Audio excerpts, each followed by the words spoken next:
La principale difficulté, c'est de mettre en adéquation le nombre de soignants avec le nombre de patients qui ne fait qu'augmenter.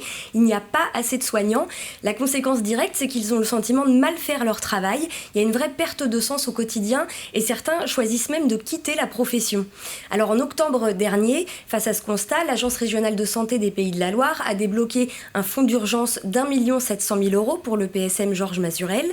La direction a choisi de créer des postes, notamment des postes infirmiers. Le problème, c'est que la plupart de ces postes ne sont pas pourvus parce qu'il y a une vraie crise d'attractivité dans le secteur. On a ouvert sur les unités d'admission, dont cette unité, en tout 23 postes infirmiers. À ce jour, on a pu en recruter un quart.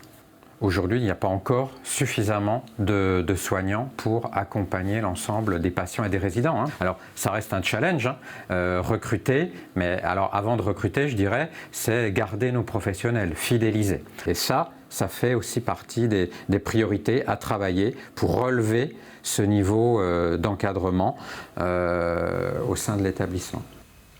Du côté de la CGT, qui a d'ailleurs pu s'entretenir avec la sénatrice Annick Billon ce lundi sur ces sujets, eh bien on salue plutôt l'écoute de la nouvelle direction, avec qui il partage le constat sur les difficultés. La CGT a fait des propositions de formation, une formation massive de tout le personnel, des formations pour redonner du sens et fidéliser les soignants, mais maintenant il faut que les moyens suivent.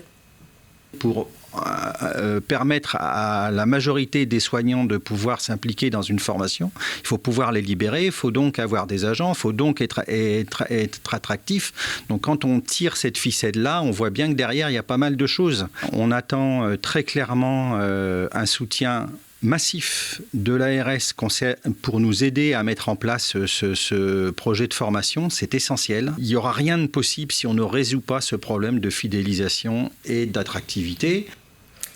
Et les problèmes de la psychiatrie, ça ne concerne pas seulement les professionnels de santé et les patients, c'est un vrai problème citoyen, un problème de société. Et les patients, ce n'est pas que les autres, on peut tous un jour être concernés.